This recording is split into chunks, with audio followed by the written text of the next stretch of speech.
In this week's Leeds Business Podcast, we speak to James Brown, most famous for launching the era-defining lads mag, Loaded.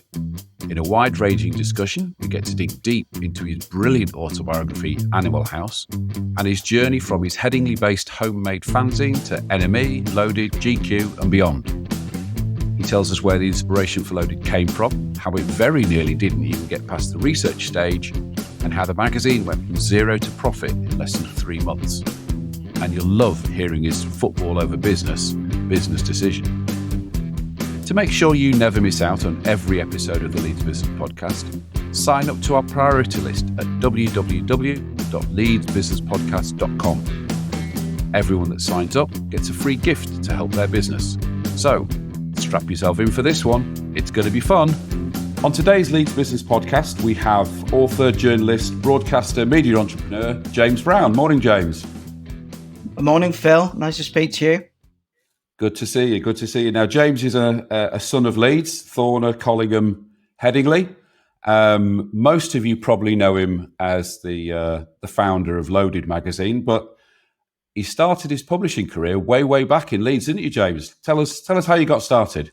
Yeah, my first magazine that I created was my own fanzine in the early 80s, self-produced homemade magazine about music.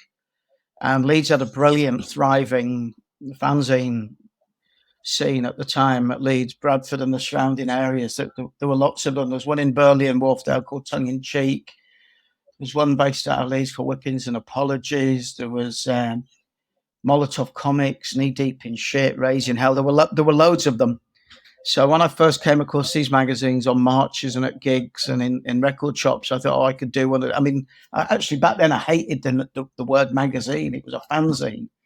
It almost felt like an us v them, and they were post-punk, kind of just really kind of quite flimsy little self-produced magazines. Often they would feature the local bands. So people that I would have covered early on would be like bands like the Three Johns and the Sisters of Mercy.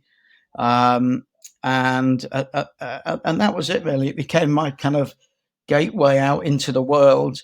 It allowed me to sort of travel all over the country, hitchhiking, staying on promoters and bands' floors. And it was great. I used to sell a lot of them. In my first issue sold I did the first issue with 3 other guys, then the second 2 and 3 with one other guy, Ben. And but each issue went up 100% in terms of sales. And after a few issues of doing it ourselves on a Roneo Gestetner hand-operated printer, one of the boys who originally started on it, little Andy, he got on a YTS scheme and asked if they could print it on that. So that was helpful. And but I would sell them in Jumbo Records, the Corner Bookshop, which was a political bookshop opposite the Parkinson building, by the university, and just mainly at gigs, at Brannigan's. Leeds had a brilliant live music scene then in terms of bringing people in. John Keenan had the fan club, and John had brought all the bands that everybody that mattered had come in through the punk era.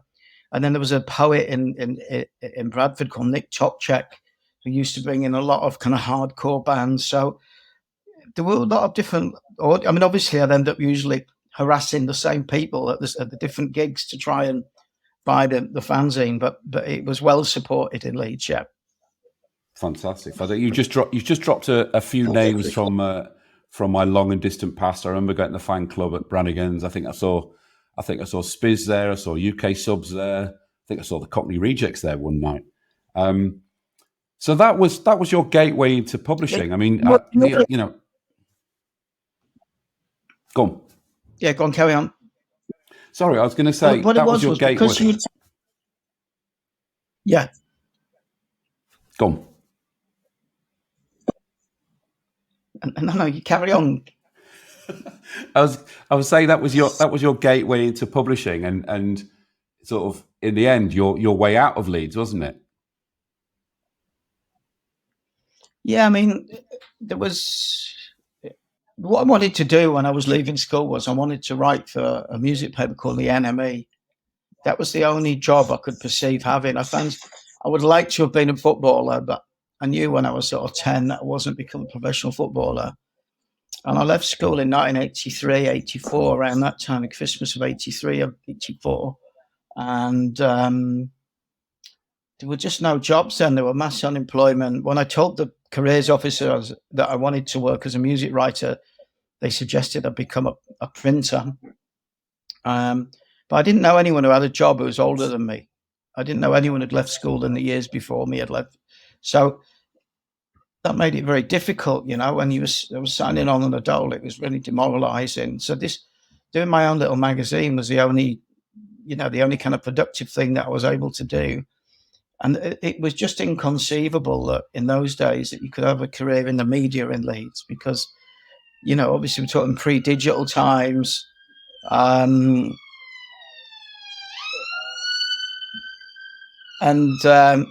just letting the police fly by. And it was, you know, even the music media, you know, there was a little column in the Yorkshire Evening Post, and that was about it. So everything that, well, any bands that wanted attention had to look nationally, you know, and the same for me. You know, I knew that there were I went and lived in Manchester for a year and a half because I had a girlfriend there, but also there were bigger bands there. In Leeds, there were bands emerging like the Age of Chance and the Wedding Present and the March Violets and Cassandra Complex, bands like that. But there were in Manchester, there was like the Fall and New Order, and Mick Hucknall had just emerged as Simply Red, and the Bodines and Happy Mondays, and there was a bigger scene. It was at that point it felt like a bigger city. And so I lived there for a year and a half, and during that time I started writing for Sounds magazine in London.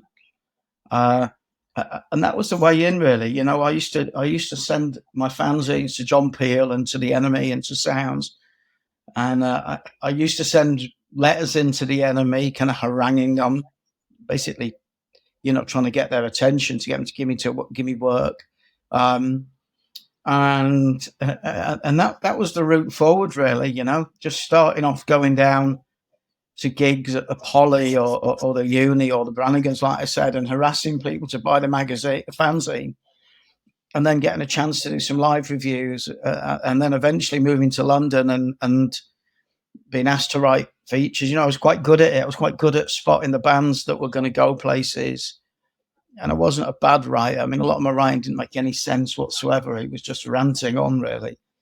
But I think the enthusiasm and the ambition, and you know, it's quite easy. It's sort of very black and white when there was so little employment. You know, there was either you were going to accept it or you weren't going to accept it, and I wasn't going to accept it. So that was that, really. I mean, literally, my only appointment every fortnight was to go down behind the Marquis of Granby at the bottom of the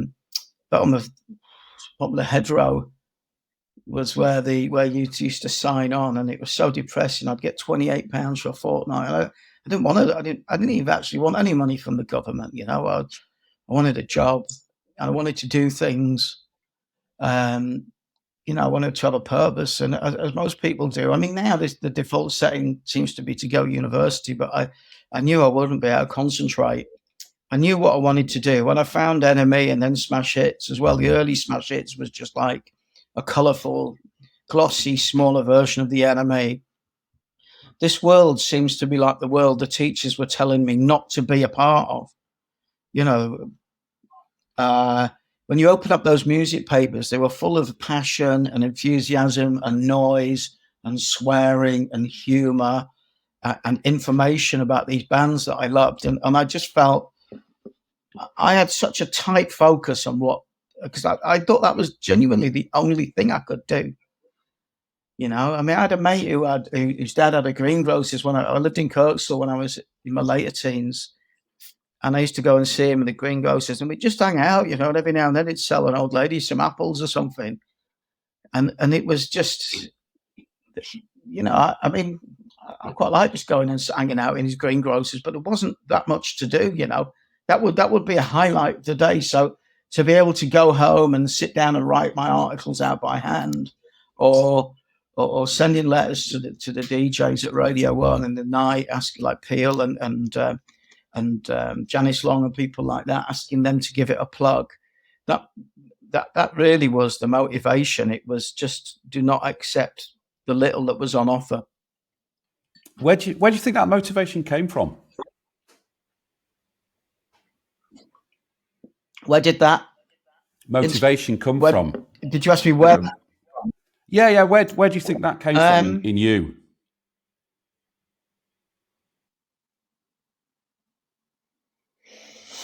I can remember when I was very young, walking on the cliffs and walking the dog with my dad in Filey, and him explaining his perception of the world, about the political state of the world, and I guess that the idea that there are people who have things and don't help others and just keep it to themselves, which we're in a very clearly defined example of that state at the moment. When you look at the way friends of the government help themselves to the PPE budget.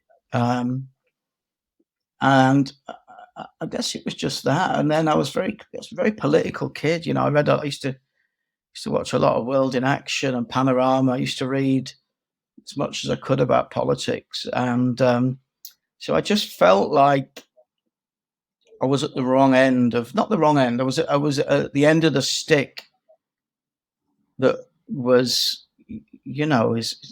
what am I trying to say? I just was aware of where I was and that nobody was going to give me anything on my plate, basically. And it was sharpened. And I think if you go back to those days, you had Mrs. Thatcher on one side and Arthur Scargill on the other. And when you see footage of policemen from London battening miners, and actually, the miners weren't trying to cause civil insurrection. They were trying to keep their jobs.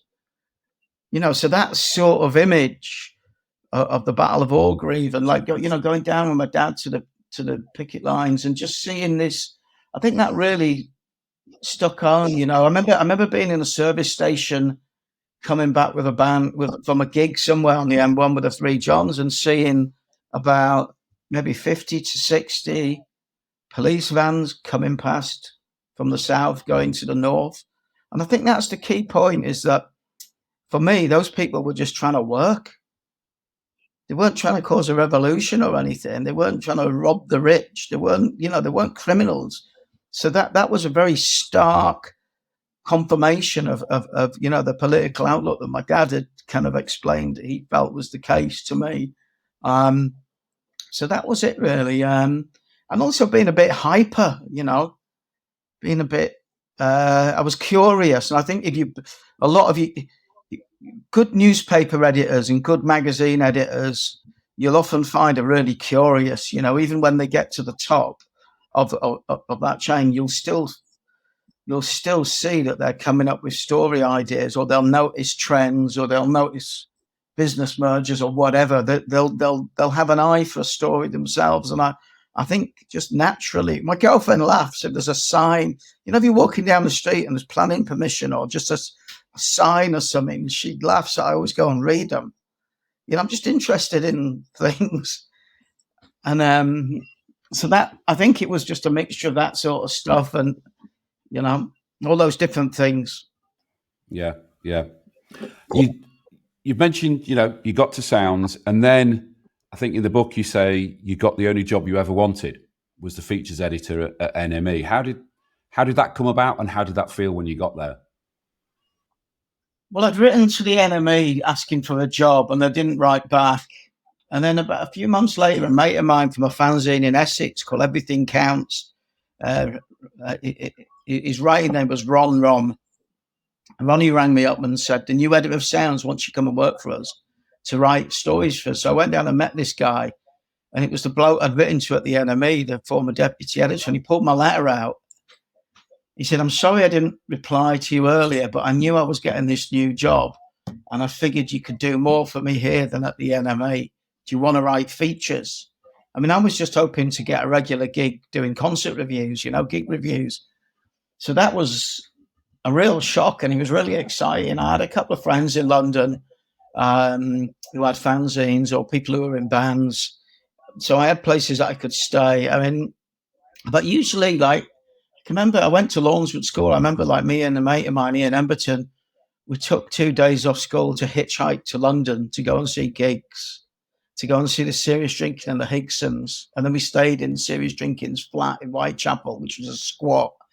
This is one of my mates were still probably revising for their mock A-levels or something.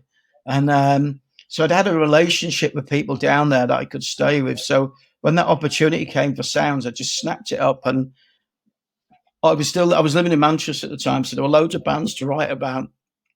And then I got a girlfriend in London and came down and stayed with her.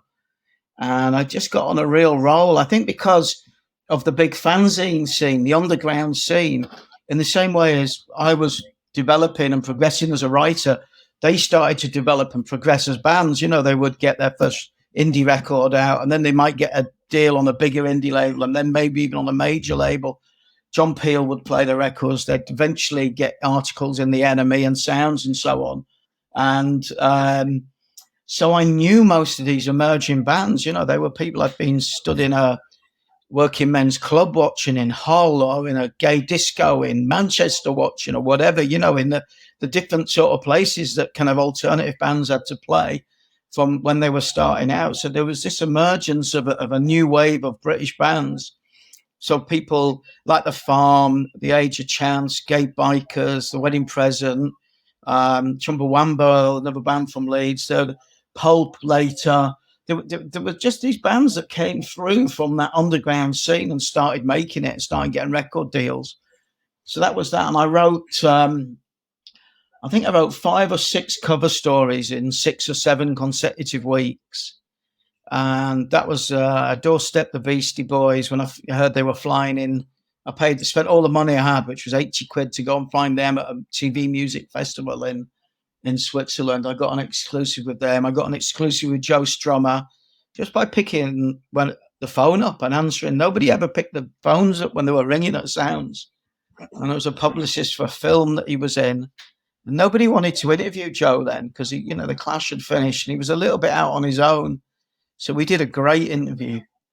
And then, like I say, a few of the younger bands, Age of Chance, Populate Itself, Gay Bikers. And then there was another band that I've discovered from them sending me a white label, which were called the Jams, Justified Ancients of Moo Moo.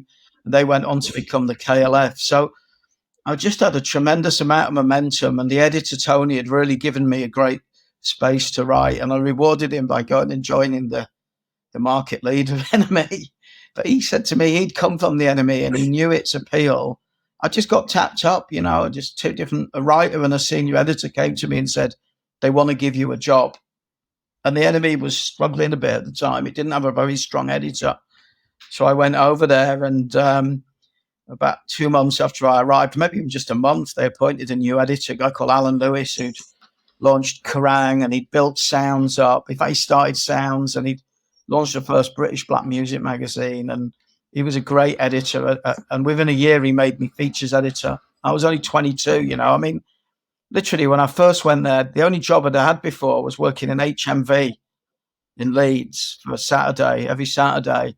And before that, paper rounds and milk rounds before school. So I had no into office HR skills or anything at all. I didn't have a clue how I was supposed to behave, which was eventful at times. And that was it, really. I mean, it's a very strange thing if you're 21 and you're approached and about given the only job you could possibly want. I mean, as you know, I'm a big football fan, and I sometimes see when people go on about footballers who are 21 spending too much money or getting into fights or whatever. I mean, I felt a little bit like that. I was like a young kid. I had an office in Oxford Street, I had an expense account. I could go to America or Paris or Amsterdam or Edinburgh, wherever I wanted, with the best bands of the day. And it's a kind of a very, very heady atmosphere and opportunity to have I mean, I didn't even shave then. I mean, I don't shave now, but the result is I get a beard. But back then, I mean, I started winning awards that first year at the Enemy. I won my first publishing award. I didn't even have a shirt, never mind a suit or a tie. I had to borrow stuff off my girlfriend's big brother, who was about a foot taller than me. So I remember folding up his, he was, had those, those cuffs with cufflinks, and trying to wrap them all up, and then getting a jacket to go and pick up this prize. And it was a brilliant time. It was 1987 to 1992, my time on the NME. And obviously, not long after I joined, Ecstasy emerged. The NME covered a lot of the acid house scene from the off, and then sort of following on from that, there was how Ecstasy and acid house influenced the sort of indie bands. So, how bands like the Mondays and the Roses became a lot more kind of dance orientated, and it was just, and even bands that had been around, like I mentioned before, in the early 80s, like The Farm in Liverpool, started to become much more accessible. The Ecstasy and acid house got everybody dancing. Had previously been jumping up and down to kind of post-punk bands, and and it just changed everything. It changed so many people's lives, and I was lucky enough to have a job where writing about that meant you had to go to all events, the gigs, the festivals, the raves. It was just brilliant. It was later when I had Loaded, that was hugely successful, but I'd already had one absolutely brilliant, best possible job you could have in life, so I was very, very lucky, and of course it lends itself to lots of great memories from my book, Animal House. It was good. Yeah, it was great. Fantastic. James has just plugged his book, Animal House, which those who are watching on video can see here. Animal House by James Brown. Music, magazines, and mayhem. Definitely recommend you buy this. It is absolutely brilliant. I read it in 2 days, and I felt I'd been on a 48-hour bender with James, having read it. But just going back people to tell you that. When people say that to you, oh, it's brilliant. I read it in 2 days. I read it in one sitting. I read it in what they don't realize, it took me 7 years to write. It's kind of like, I've got a mate who I've only just got to know, a guy from Beverly called John Pearson, and he was a first male supermodel, and he said he was stringing it out. He didn't want it to end, which that was very flattering, because I feel like that myself with good books that I really like. I start pacing them out at the end, because if I don't want them to end, but it's almost like years to write. It took so long to write. Don't waste it all in 2 days. Take your time over it. So in the book again. Well. Oh, there you go. There's another plug as well. You can buy the audio book as well. Do you actually do you read it, or have you got a reader to do it on the audio book? Do I what? I read it. I was going to do it, and then they said there's a couple of grand in it. It was great fun, I did it with a young. I did it with a young engineer called James Nicholson, who was he went to the Brit School, the place that Adele and people like that came out of, and he was brilliant. He was multi-talented. He was so young he'd never heard of the Clash, and he was more of a soul guy, but we had really good fun, and he was just.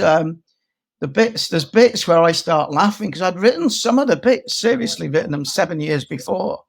Like some of the bits, like the bit on the awards ceremony when I make the staff take acid. I wrote that a long time ago. And then the bit about being in South America at the big festival where there's George Michael and Bananarama and Guns N' Roses and Prince and the likes, and being there with Happy Mondays in Brazil. I wrote that I wrote that probably 2010 or something like that. And then, so when I read the book out loud into the microphone over a period of about 4.5 days, it was the first time I'd read it. So I'd obviously read it as it was going along over and over again, but I didn't write it A to Z. I didn't write it chronologically. I wrote different bits at different times, and I had different aspects that I wanted to keep in and different bits that I took out because I didn't think they were good enough. There was some really big, good bits of writing that I've taken out for a second book because there just wasn't enough space to get everything in. And I think when The Guardian, they did a big sort of 6-page feature in the magazine on me, and they said, it's a pity sometimes you touches on stories and you don't get more. You want more of them. So some of them I'm going to revisit at length. And it was really good fun doing it. And there's bits when I'm laughing, reading these things that I wrote so long before, how stupid some of the stuff I got up to at Loaded was and how funny it was.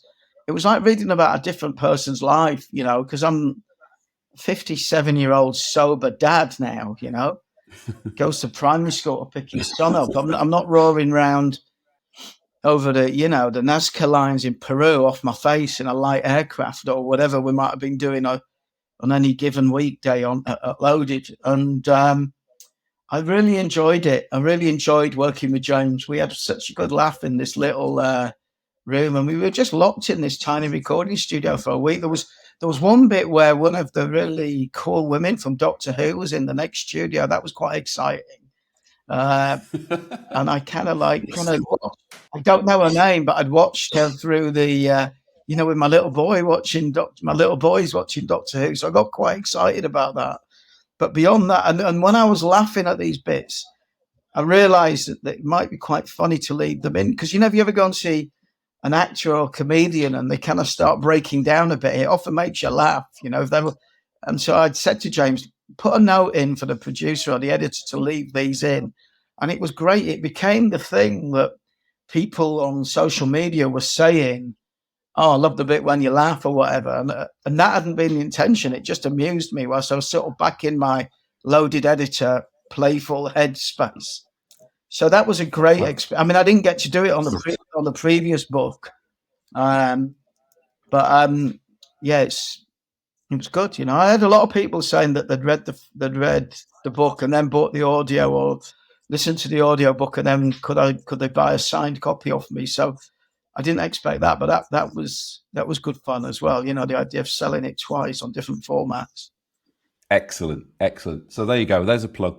Buy the book, then listen to the audio. And James, you'll sign people's books if they want, won't they? Because I've got a signed copy. Yeah, if you want one, I'm on at James Brown on Instagram and Twitter. Just message me, and it's. But that came out of Rough Trade and Waterstones weren't fulfilling the advanced orders in time for people to get them. I don't know why. They had both of them had operational problems. So I just told people to cancel their orders and get one direct from me, and I'd give them a personal inscription because I didn't want the Twitter to be full of negative people being annoyed. Sure. So it's nothing to do with me if Rough Trade can't get their orders fulfilled. And then it just picked up, and I just started saying, look, if anyone else wants one. I sold about 400 like that, which was good. So I had to keep just going to the post office. It was very similar to when I did my fanzine, which was another thing about that I liked, Fantastic. There will be a link in the show notes below to James's Twitter account so you can get a signed copy. And in the book, it was interesting when I read about the end of your time at IPC. That I felt that came across as you were a bit bitter about that, weren't you? That they weren't rewarding you for the success. When you left IPC, you left NME. I felt it came across. You felt a bit bitter that they weren't. No, I was. Yeah, when I was really annoyed. But you know what? I made a decision.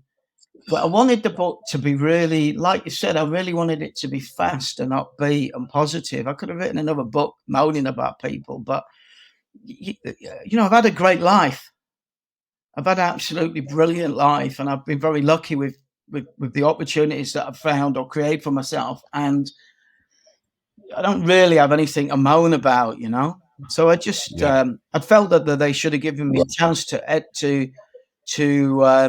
apply to be the editor of my time after 5 years at NME, and they just appointed somebody else without interviewing anyone else. So I was annoyed about that because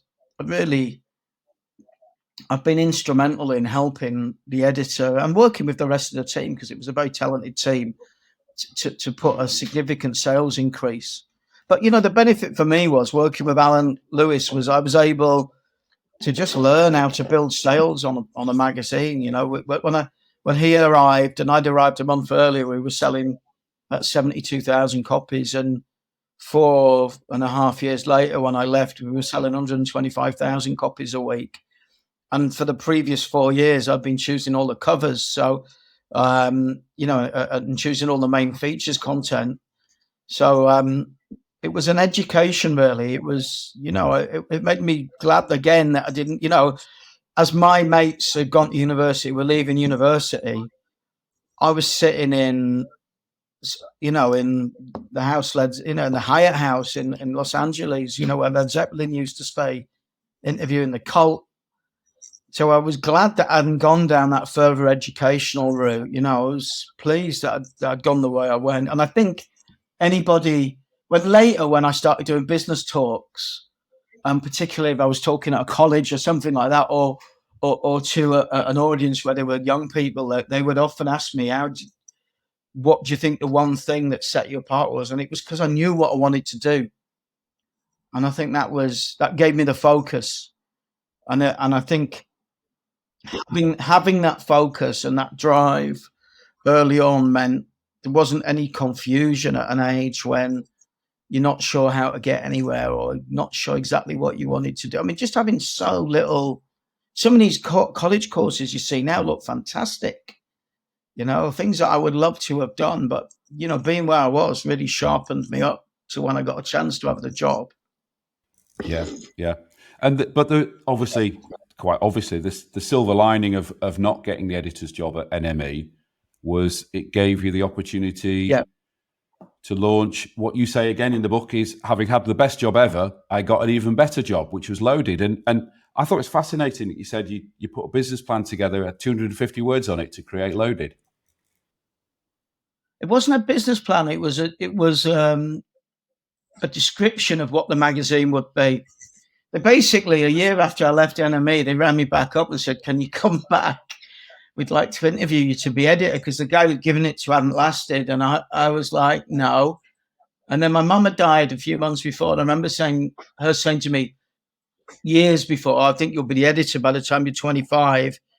And I was 26 when she died. And I thought, actually, you know what? If she was still alive, she'd be telling me to go and do the interview. So I went and did it. And then they didn't give me it again. That was like, but in that process, Alan had been the editor at NME, said, "Would you like your own magazine?" And I said, "Yes, definitely." And I said it would be like Arena magazine, edited by Hunter Thompson. So Arena was a small, more fashion and style orientated men's magazine, but it would have some articles in that I liked, but it never had any football or it wasn't really aware of the wider sort of particularly working class cultures that we're all part of. You'd never see Sean Ryder in Arena or Gaza or somebody like that, or one of the great DJs, Paul Oakenfold or somebody. So that was the idea, just to create a magazine for men that was full of kind of excitement and just the chaos, really, of being a young guy, and at a time when music was exploding. Clubbing had been.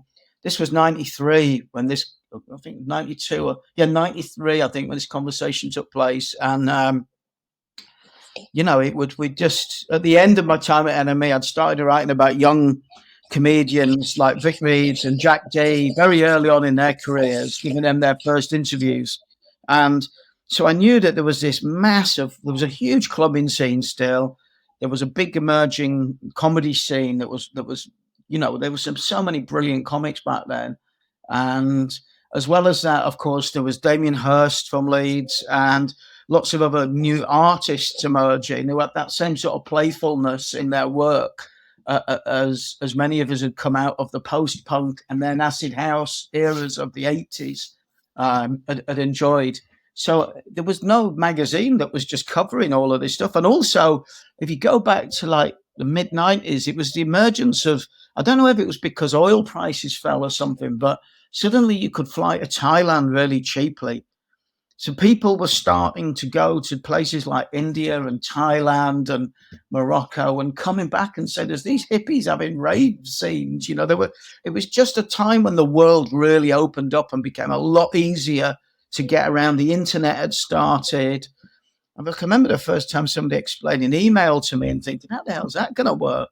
So, but all of this was fermenting at the same time this was all happening, and so to be able to launch a magazine at the exactly that point, when magazines at that point was still the most important kind of medium for getting new information. It was, right place, right time, wrong attitude. No, right. Totally the right attitude. Totally right. And the weird thing as well is, you said in the book that it didn't research very well. You had to doctor the figures to get IPC to say yes. Yeah, I mean, that's I only found out about that years later. We had to go through this process of, as many businesses do, particularly in retail when they're selling things. We went into small research houses. I can't remember if we did one in Leeds. We definitely went to Oldham. I think we might have gone to Leeds, Oldham. Did about 4 places, and what they do is, I don't know if anyone watching has ever been recruited for sort of market research, but basically they were going to news agents and looking for people buying magazines like the Enemy, or no, they couldn't find anybody who was buying Arena or Esquire, but a motorbike magazine or a music magazine, specialist magazines, and you get this weird cross section of a guy who reads Kerrang, and a guy who reads motorcycle news, and a guy who reads sort of a football magazine. And they just couldn't get their heads around the idea of a magazine that would have lots of, football and music was my 2 basic pillars. And then after that, clubbing and drinking and drugs and travel and humor, and the idea of, but then again, the people that they pulled in weren't early adopters. They weren't curious people who were looking for new things. They were people who were quite set in their appreciations of their own niche hobbies. They were big hobbies, but it was their one passion. And so Alan changed the results. Luckily, it was all still tight, so he just got the tippets out. And are you likely to buy this magazine? If it'd come in at 44%, he'd put it up to 88%. So, because the people who were putting the money up for the magazine, who owned NME, IPC, they were very big. They were called the Ministry magazines. They were very staid company. They had titles like Women's Realm and Cajun Aviary Bird and things like that. They weren't a particularly racy, hot, young entrepreneurial company. So they were very dependent on things like research to make decisions. But thank God Alan cheated. So the magazine that created a whole genre may never have happened had he not done that.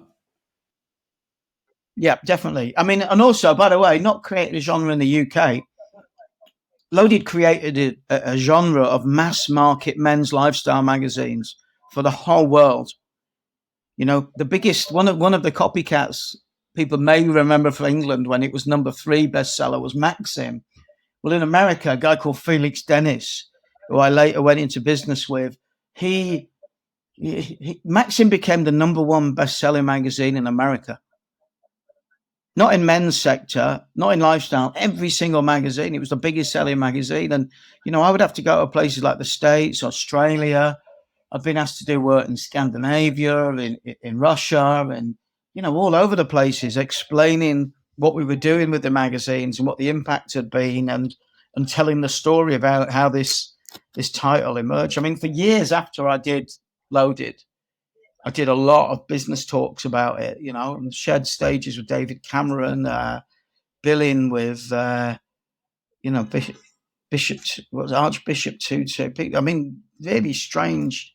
Al Gore, I was on a bill with Al Gore. So there were lots of different places. Terry Waite, really strange, unusual business talks all over the country. And just telling that story, because I think, it's, if you invent something new, nobody can take that away from you. You invent something, and then if it influences other things, and the other thing was, so much of what we did in the magazine influenced other mediums. So the first, when they started TFI Friday, they rang up and said, "Can we have every single Loaded?" And there were things like, they think it's all over, that would describe themselves as a cross between Question and Sport and Loaded. And it was at that point in the mid-90s It was the most frequently referenced launch influence on new media, and it was hot. I found my wife's diary when I was going through boxes to research the book, and in my mind, there were a lot of key things happened over a period of the first year. And actually, looking back, it all happened in about 2, maybe even a month. I was getting our first articles in other papers and newspapers coming, and then people coming from America to interview me for things like Newsweek and Vanity Fair, and it was all very, very fast. It was supposed to make its first pound of profit after 3 years, and it made its first pound of profit after 3 issues. So 90 days into the project, it was into profit. So from a business perspective, it was absolutely new product into a new market, virgin snow, and it was, it went from being like about 120 pages thick to 380 pages thick within about maybe 18 months. Became market leader in the men's sector, because men's magazines did exist before, but they were things like GQ, Esquire, which were both American imports, and Arena, which I mentioned, and they were all about fashion advertising. They were all about man being at his best, and Loaded was really about man having his most fun. And it was also very early on, somebody in the Ad Bible campaign, after we'd done about 5 issues, every week they had an important person in the ad industry picking something that they loved. And I can't remember who it was. I couldn't find it when I looked at it, but one of the big ad guys came in and said, I love Loaded magazine because it tells me how I am rather than how I should be. And that was that.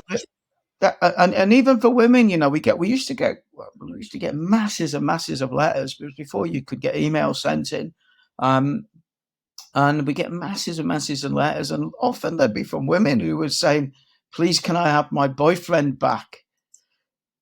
He just sits up in bed laughing and reading your magazine, and I can remember one guy I knew in Leeds, Drew, telling me that his wife was getting so annoyed with him because eventually she sat up and said, "Okay, let me read it as well." Because that was about an article where they sent about 5 or 6 of us went to try and live on a desert island for a week on the west coast of Scotland. It was an easily identifiable person. I think the same as, when comedians become really big, part of the reason we like them is because they say things that you recognize yourself, but no one's ever articulated. And I think, that rowdy young guy, whether they, who was into sport and music and whatever, TV and film, it was very familiar. It was the boyfriends or the colleagues or the brothers or the sons, the husbands, the mates of lots of women out there, And we always, with Loaded, we try to make it clear that we felt we were on a level with the readers, because those magazines like The Face and Blitz, they kind of used to make out they were better than the readers. I thought that, they were in exclusive, cool, tiny little clubs that other people, cliques, couldn't access. And I never felt like that. And I think, we never covered one type of music. We didn't think, I wouldn't let any of the staff use the word style magazine. And also that idea of things that were cool. So, later Ozzy Osbourne became massive again because of his TV show. But at the Loaded era, he wasn't particularly hot. He'd still get his big heavy metal crowd, but his Black Sabbath days have ended. His early solo days ended. But I knew he would make a great story, and that was, so we would go and interview something like Ozzy Osbourne next to a feature with something like Sean Ryder talking about his new band Black Grape, or maybe interviewing some cool DJs like Fabio and Groove Rider. You'd find a real mixture of passions, and and I think, we would look for stories. I remember I used to look at the little stories. They're called nibs. News in brief is what nib stands for. Just at the bottom of the sports sections, and I remember looking and seeing that Sheffield had a really good ice hockey team. I think they were called the Sheffield Steelers or something like that. And just straight away, I thought about that film Slapshot, and we sent a writer off to see what that world was like. And I mean, the best example of that was one of the guys had worked with the NME before Loaded, the first issue came out. He called me, and my deputy was a mate of his, and he rang us and he said, there's this young black golfer at school in America who's doing really well. You should interview him for your new magazine. So we got hold of him, and of course, at that point, he was at school, Tiger Woods. And the first time I spoke to him, he was getting ready to go to school. And then the deputy Tim and the photographer Derek went over and interviewed him. And that might have been Tiger Woods' would certainly be his first British interview. So that curiosity that I talked about early on, that desire to have more than what was on offer. We didn't at the start of Loaded take loads of PR things because nobody wanted to deal with us, because nobody thought it would be a success. The publishing perception of the industry thought that men would never read magazines en masse like women did, with things like Elle and Marie Claire and Cosmopolitan and so on. But I just thought that we would. I just didn't see why, if you put an interview with Gary Speed next to a big interview with, Quentin Tarantino, next to a piece about going out for a night in Stoke, these were the things I loved. And, if you went to watch Leeds play Manchester United, there were 40,000 people there loving it. And if you went for your night out at Shelley's in Stoke, there'd be like 1,000 people going bonkers at a rave there. And, and if you went to see Reservoir Dogs, which was another kind of talent that was emerging, Tarantino, you'd find all these people incredibly excited about this new filmmaker. And so that, it just seemed obvious to me, really, that if you could put all of these passions together into one place. And I think as well, I should say, it was done very well. I had brilliant sub-editors, and I always put that across, that we could work really, really hard and it'll be good fun because of the subjects we were writing about and reading about and editing. And it was never, ever a drag going to work at Loaded. It never felt like work. And I think even for the guys who had to read, I mean, I would read every page as the editor, but the sub-editors, who are the people that write the headlines and make sure all the spelling's right and everything, you'd think because we were drinking so much they'd be full of errors, and it wasn't. I'd go bonkers if there was a mistake. But the beauty for those guys was they got to read the magazine first.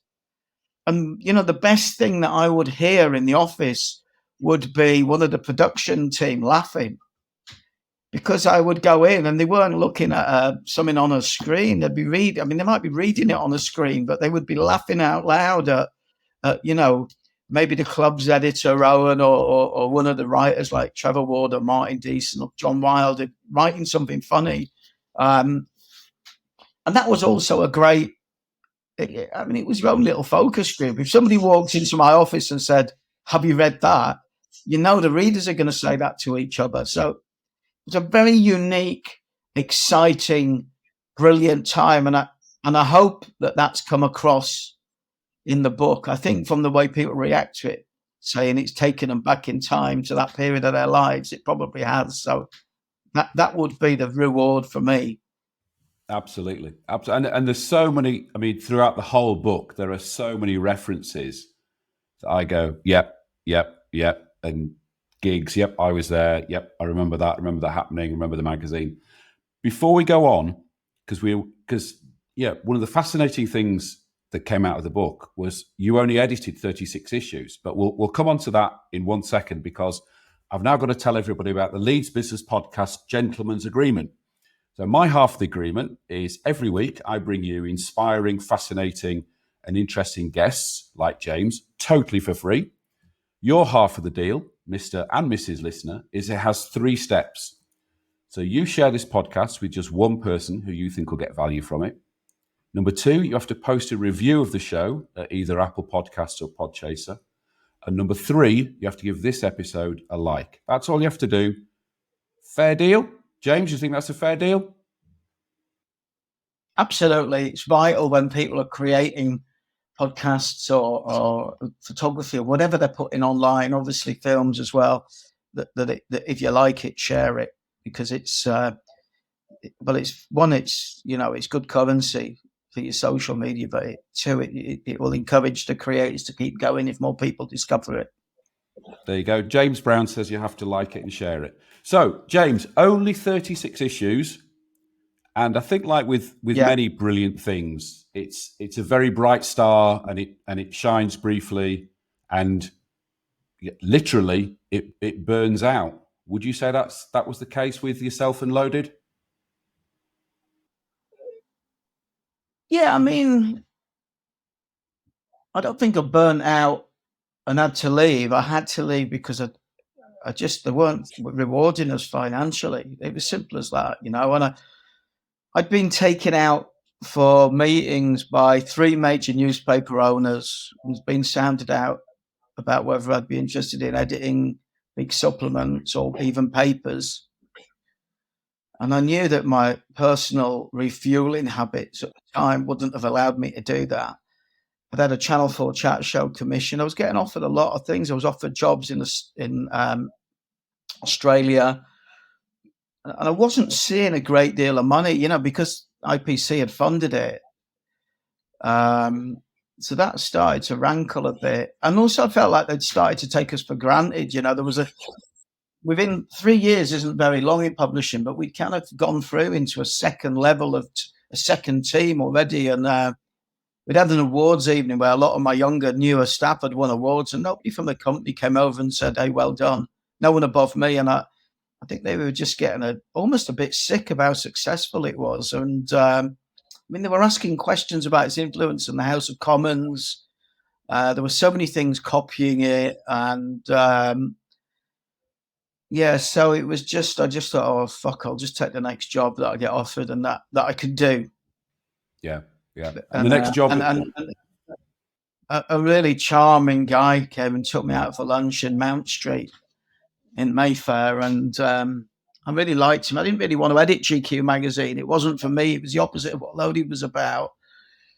And he came back a second time after I was like slow in responding. And my friend Hayden Evans, who's another fellow Leeds fan, he said, "Well, look, if they really want you, just say you want kind of a multi-reward deal, you know, which."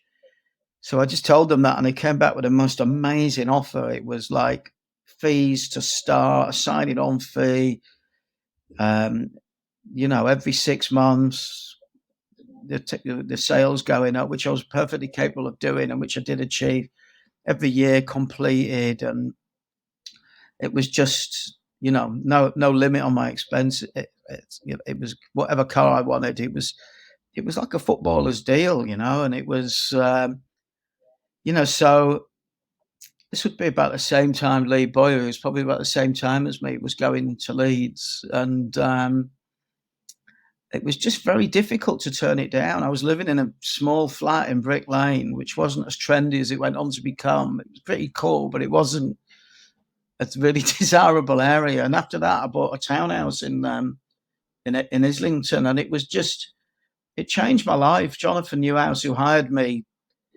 later helped me deal with my drug and drink problem. And, you know, it was just, he basically wanted me to work there more than IPC wanted to work there, you know.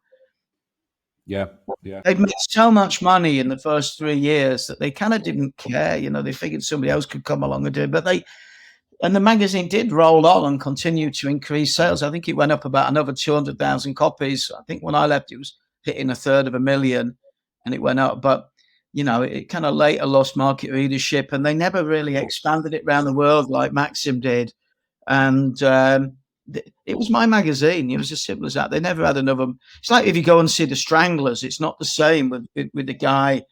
It's not the same as Hugh Cornwall being there, or you know, the specials without Terry Hall or Jerry Dammers would be a very different proposition. And I think, you know, I think it was my mag, you know, and it was, and the team that I'd put together, their personality combined, made for a great experience as a magazine. So that was that. You know, I just went for the cash really. And then again, you know, when I'm in my football WhatsApp groups and people are going, "Why is so and so leaving?" or whatever, and I go, "Well, you're 24 or you're 21 or whatever how old you are, and somebody offers to double your wage, you kind of think, well, maybe this might not happen again, and it was a very similar, I think it gives me a little bit of insight into just being that young and earning a lot of money. I mean, I was turning huge things down. I mean, Punch offered me like, I can't remember if it was 50 or 100 grand a year just to write a weekly column from on top of it. And I knocked it back, because coming from doing paper rounds, and delivering milk around the back of the Arndale Centre in Headingley, and it kind of felt like I had enough, the huge amount of money. I mean, obviously now, wish I'd done it. I just, and later, as you get on later in life, and you kind of, although I've done fine and I am fine, you do think, God, it took me half an hour. I could have just done, but I'd have only spent it on booze and raw fish, so. Yeah. But GQ, you referred to it there. GQ allowed you to clean yourself up. And it was interesting that you said in the book that because you were clean, because you weren't drinking, you had a lot more spare time, which allowed you to create more stuff, which led into producing the Leeds United magazine, Leeds Leeds. Yeah, that was it. I think I've been very lucky because I've had about 5 jobs that in other people would have said that would be my best job ever. And I think I noticed that there was a Leeds mag and it didn't have much energy, and it got the impression there weren't a lot of people involved in it. But the thing that glared out to me was it was made in Manchester. And I think it had stopped. I kind of think it had come to an end a few months before. And I saw this and I rang Hayden up, who was at that point was Simon Grayson and Gary Speed and David Batty's agent. And I'd got to know him through him giving us access to Gary interview in the magazine, and I got to know Gary and Hayden pretty well. And I rang him up and said, why don't we do a magazine for Leeds? Because I know about 12 really good magazine people and writers who would probably work on it. And I don't think it should say made in Manchester. I mean, ironically, it was then made in London. But so he went off to see the new owners, who were some guys called Chris Akers was the chief executive, and Jeremy Fenn was the managing director. And we went to see those two, and they said, yeah, great, that would be brilliant. And I set up a tiny little office. We actually sublet an office from some stockbrokers in Regent Street, just in the same terrace as anyone who's been to Hamley's, the toy shop. And at lunchtime from GQ, which was just around the corner, I used to run round, and I had about 4 or 5 guys in there putting together this, monthly magazine. And we used a lot of the energy and, the kind of like the structures that we'd had at Loaded. So I always wanted to have new players. So we used to do players from the youth system. So at that time, there'd be somebody like Gareth Evans or someone like that, just emerging, Harpal Singh, those kind of younger players. And some of them made it, some of them didn't. And then we'd have the players of the day. So that would obviously be likes of Batty or Decor or Alan Smith or Gary Kelly. And then we'd have the 80s era, because this was the 90s. And with the 80s era, so we'd have an interview with someone like John Sheridan, Scott Sellers or someone like that. And then we go back to the 70s and then even back to the 60s. So I always made sure that those within the different decades of my lifetime supporting Leeds would be represented. And we had Eddie Gray doing how to trap a ball on your chest, or how to take a ball and turn a man, with a youth player called Harry Kewell. And it was just great, But what I would say was, again, it was about being in the right time and having the opportunity. Like we did Jimmy Floyd Hasselbank on the front cover. This is like late 97, early 9. So it was early 98, I think. I think maybe it came out in start of the season, 98, 99. And we did Jimmy on the front cover for the first one. And I forget who was the second one. And I think the third one was Lucas Radaby, who had started to get a place under George Graham. And we honestly didn't know what we would do after that. And my premise, if you launch a magazine, is you should be able to tell you what the first 12 covers are. And then, of course, O'Leary got the job. And the first thing he did was put Stephen McPhail and Jonathan Woodgate into the team. And then Kewell was in and out under Graham. And he kind of, George Graham wanted to buy Alan Thompson. And we had Bruno Ribeiro. So he made Kewell a member. Then Boyer obviously was there. Young Alan Smith, I think O'Leary gave his debut to.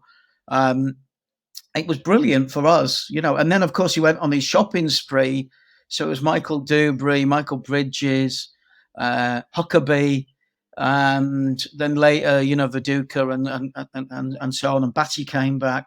So there was just so much to write about. It was such an absolutely brilliant time. And then having that little magazine, I use the GQ distribution system. We were able to get it in retail outlets, news agents, and petrol stations and travel points like Leeds, Bradford, and obviously the station. So we got it up to sell at about 24,000 copies, which was great. You know, I mean, it was a good magazine. Everybody who worked on it, and the picture editor and the designer and the sub editor. Obviously, the photographer was a guy we sometimes use John Varley and Andrew Varley's kind of like club pictures, but we also had a young guy called Justin Slee who was based out of Leeds. And a lot of the interviews were done by Dave Simpson, who was based up in Leeds. So it was, and then we got a guy called Neil Howson, who was a bloke I'd known from a band, and he went into Leeds to be the publisher. He was somebody I asked the club to employ. So we just had this absolutely brilliant period when the club was doing well. They gave us the money to create a good magazine, and the fans and the readers really enjoyed it. And to this day, if I ever put anything up, I get a lot on social media saying, "Oh, I used to love that magazine," or "I've still got them," or "I remember that issue." And with my contacts, I was, for instance, when Bremner died, he wasn't just a Leeds hero; he was obviously a Scottish hero, and I was able to ask Irving Welsh to write a tribute to Billy Bremner, so I could kind of go beyond the immediate fan base through my own kind of contacts. So that made it, a better than typical club magazine. And I think the best tribute we had was there was a Manchester United fanzine called United We Stand, and the editor Andy Mitten had said, in the magazine, he said, "I wish we could have an official club mag like Leeds Leeds." So for a Man U fanzine to be praised in a Leeds publication, that was great. There you go. Perfect. I'd have gone and done them one if given us Eric back. But in actual fact, later when I started my own magazine company, we got offered them when we still were doing Leeds Leeds. We got offered the Manchester United magazine. And we were sitting, and Chris Akers, who I mentioned, and Hayden were directors of my company. And we sat in the room with a couple of non-execs and the finance director, and we were launched on AIM. So getting the Manchester United magazine would have been a good announcement to make. It had probably, been. And they all just looked at me, and I just said, "There's just no way I can do this." If it was Newcastle, it'd be a different story. But it was. I just didn't think I could comfortably go back to watching Leeds at home and away, producing them. I mean, I suppose probably a better businessman than me would have just taken it and set up an own subdivision and not let people know that we were doing it. But we would have probably made quite a lot of money out of that. But I did make a footballing decision in a business environment. Good but call. Again, another brilliant job. Well, you mentioned that because the Leeds magazine then gave you the opportunity to create your own publishing company, IFG. I Feel Good. How did that come about? And that's obviously your step from being, an author, a journalist, a broadcaster to actually being a CEO, a business owner. How did all that come about? And how did you feel about it? Well, it just on that point, first of all, I mean, I'd had a business when I was at school. I did my fanzine, which was profitable every issue, and we put the money from each issue back into the next one. And I'd done everything there. I'd overseen the creation of the content, the distribution, the design, done the sales, the accounting, and all of that. So sometimes I do wonder what would happen if back then if I'd found another way to do that in a bigger level, rather than go off and join my really enthusiastic, passionate early years working for other people, making money for them. But I got fired from GQ basically, and I left GQ. And literally, that was on a Thursday. On Monday, I walked just because of something that had run when I was the editor. And on the Monday, I walked round to Leeds Leeds, and I just started there. And then I went to see Hayden, and we went to see Chris, and then we went to see Felix Dennis, and we raised some money. I had about £250,000 left over from my time at GQ, and Felix gave me £500,000, and Chris got us in with some brokers, and we launched the company on to AIM, the alternative investment market, and it was incredibly educational period, learning about nominated advisors, about the stock market. It was fascinating. I actually loved it. Later we did an acquisition which I had to go out and raise $6.5 million for. And when Jason, the finance director, was just a young guy like me. He was younger than me. He was probably in his late 20s when we were doing this. I was in my early 30s. And when he called me and said, "We've got the money," it was great. I was walking the dog on the canal down the road from here, and it was great. He was like, I said, "How much did they give us? Did we get the full?" They said they got the 8 million. We only needed 6.5 to do the acquisition, but I'd asked for 8. So it was brilliant. I kind of, when people talk about if you've got any regrets, I don't really have many regrets, but I do wish that I'd spent more time doing that, raising money, and I found it brilliant, and it was really exciting doing that, going out and presenting and raising the funds. And so that was it. I had my own publishing company for about 5 years, and then Felix did a kind of a chairman buyout, and that was it. Became a gun for hire after that. You mentioned that's where the book ends. Well, it goes on a little bit from that, but you mentioned, I think it was an interview in The Guardian, you said you had some regrets from when you were at IFG and you made some errors. What did you mean by that, and what were you alluding to? Well, IFG? Yeah. You said you made some errors. It was in a Guardian article. Yeah, I know when the public, and I think people should do this maybe when they're running business. I know when we sold it, Jason and I, the finance director, and I sat down and I just wrote out 28 things we should have done differently, which is a lot.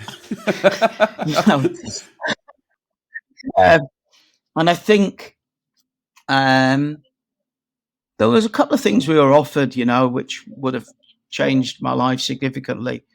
A couple of titles we got a chance to work with early on that the business guys in my title, I was doing more of the content. The business guys didn't think there were businesses in that became successful. And I don't remember having that many regrets. So I guess just maybe just not going out and finding more acquisitions. And I think also not doing, we did a men's mag as the third project.